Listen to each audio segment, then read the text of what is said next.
Farmers, I'm Gary, and we're chatting with MEC Rockman from the Department of Agriculture, Free State. How are you doing, MEC?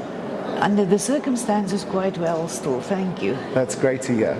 So, MEC, I think let's jump right in. FMD is all anyone is talking about at this point in time, and we would love to know what is your department's approach to the FMD process? I think first of all, we all have to act very responsibly. Yes. And take care of our biosecurity wherever we can. We have particular problems in commonages that we are extensively addressing with our local government sector. I think importantly also is that most of our farmers are very cooperative. They report their cases in time. We are able to access the farms, our state veterinarians. When we had vaccines, we were able to vaccinate immediately. After testing, of course, and getting positive results, we deal proactively with suspicious cases. We impose the quarantines with our restricted movement measures. Unfortunately, controlling movement is not that easy. Yes. You do have farmers that continue to move animals. They take their chances. You have speculators that are moving animals, and it's an uncontrolled industry. Yes. So it has its own challenges. When we met with the Harrismith District Farmers Union, they were telling us that almost every night they turn around numerous buckies and trailers trying to come in with cattle. And those are speculators. It's not a controlled process, it's not auctioneers. We have had consultations with our auction houses. We've issued new information about requirements. Most of them are cooperating. Many of them are moving towards online auctions, which is very responsible. Yes. The others have biosecurity officers in place where they can, and it is under a regulated environment. They do comply with the health requirements, your medical or clearance certificates 48 hours in advance, certified by a veterinarian. So that is almost under control. I think if we could encourage more online auctions, it's going to be of assistance, but it's not always possible. Yes, and it then will we alleviate have to, that pressure. Yeah, it will alleviate pressure. The other consequences that's not as obvious to everyone is, for example, Bloom Show has cancelled their their livestock section of the show. Yes. We're in conversation with NAMPU, and we are of the same mind. Say, first of all, let's be very responsible, take care of what the planning is. They are in consultation today actually with some of their exhibitors, and they still need to take decisions to what extent biosecurity can successfully be implemented. No one has appetite for the liability in case there's a positive case. Yes. Sadly, we have 3 new positive cases yesterday confirmed in Bothaville, which directly threatens NAMPU. Yes. And we've immediately shared the information with them. We have embarked on a very extensive awareness campaign and engagement. I've had engagements with all of the local government and district municipality mayors through our provincial COGTA MEC, where we have emphasized the need to restrict animal movement as far as possible. I think almost throughout the country, the challenge that we have is that the system of pounds are no longer as effective. Yes. We have a provincial pound in Ladybrand. Now, we cannot allow movement of animals from, for example, Rouville to Ladybrand in the furthest parts of Gariep district, or from the Kwakwa district, Tabung-Futsinyani. We can't allow movement from all over. Yes. Now, the burden is going to transfer to municipalities to say, at the very least, we need temporary handling facilities. That's just inside the province. Interprovincially, we have 2 challenges. There are, of course, farmers with farms both sides in the Free State and any other province, but also the normal transport of animals to and from, whether they've purchased, whether they're going to auction, either way. The interprovincial transport has a different dynamic that the provinces has to talk to one another. One province cannot on its own impose certain control measures without acknowledging we are affecting, in our case, 7 other provinces. Yes. We have the potential to affect 7 other provinces and be affected by 7 others. So what you're saying, our position is more at risk almost than any other province in the country. The other challenge is cross-border, stock theft particularly. We had a meeting with Organised Agriculture, the Defence Force, the NPA, the police a few days ago.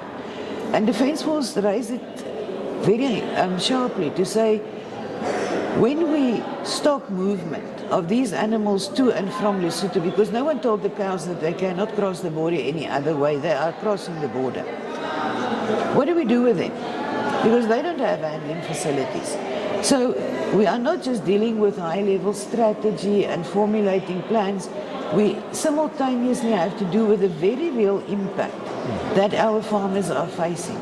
You would have heard in this session this morning, our Communist farmers are saying, we hear you, we need to separate animals. Where do you want us to go with them? Because there's no space on the Communist. yes. So we need to find more innovative, practical solutions that respond immediately to our FMD crisis. And it is a crisis, we don't underestimate that. Yes, absolutely. Well, so what I'm hearing from you, NEC, is that at this point in time, yes, the drive for the vaccine is important, but the drive for the vaccine sits on a national level. Your primary focus is just to restrict movement as much as possible, quarantining to a point, just to stop the rapid spread, Yes. or the spread accelerating, really. Yes, prevention is always better than cure, but we have long passed that stage, unfortunately. We had a MINMIC on FMD this morning. We are briefed about availability of vaccines. Yes. The ARC will release vaccines hopefully by tomorrow. It looks positive, not a huge number, but it is a very important symbolic release to say, yes, we are recovering our capacity to manufacture according to our own specifications, that we don't have to rely on either Botswana, Argentina or Turkey or whoever else looks like they want to offer us vaccines, or where we can get vaccines. Yes. The first batch of available vaccines, our priority, for example, is our border with the Northern Cape. All of us must do whatever we can to protect the Northern Cape at this stage. They're one of only 2 provinces, I think Western Cape had 1 or 2 cases, they successfully contained it. But Northern Cape has not had positive cases. We always also have suspicious cases in Herzogsville and Deelsville, which becomes an encroachment towards Northern Cape, which we cannot afford. Yes. So Herzogsville, that area will definitely be amongst our first priorities for preventative vaccination, whilst we are waiting for suspicious cases to be confirmed. We have about 256 cases up to last week, Friday.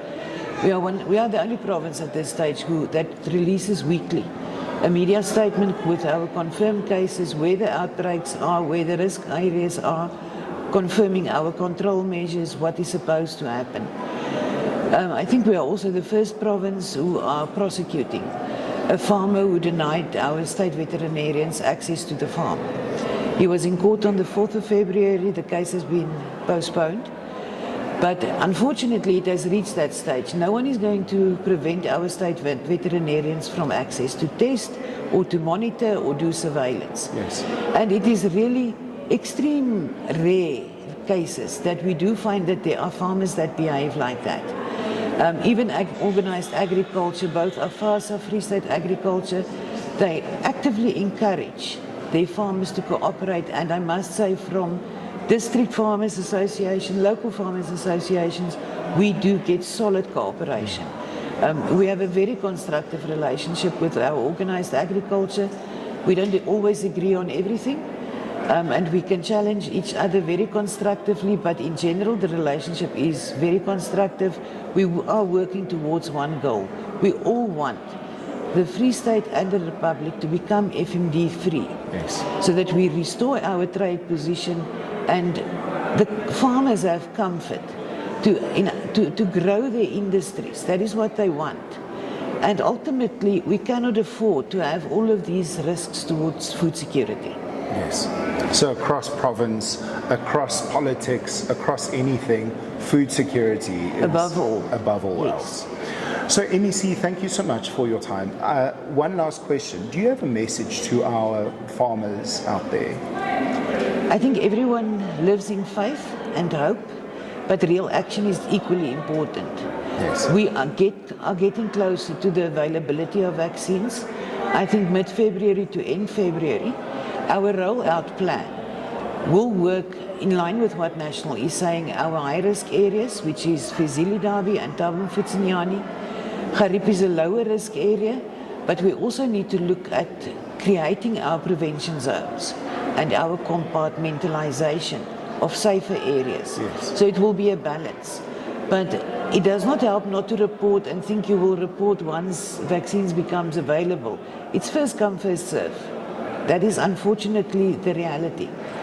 Where we have our high-risk areas, definitely we must vaccinate, and other preventative areas, it's preventative vaccination. We have already in the Free State to date vaccinated 114,900 cattle. That is significant, both with vaccines that National allocated as well as what we purchased ourselves. We have on order 130,000 vaccines already from December. We're waiting for delivery. We are ready to order another 100,000 dosages. That is in addition to what we will be getting from the national allocation. So I think we are really committing financial resources, human resources, so that we can quickly get a grip on the further spread of FMD and bring it under control. We understand not only the financial impact on our farmers, but the emotional impact, the stress that they are going through. We cannot underestimate that. So we really stand with our farmers, not only in spirit, but in practically getting our ducks in a row to move as soon as possible that vaccines becomes available. That's wonderful. Thank you, MEC. Okay. There you have it. Thanks. The Free State is ready for vaccination rollout.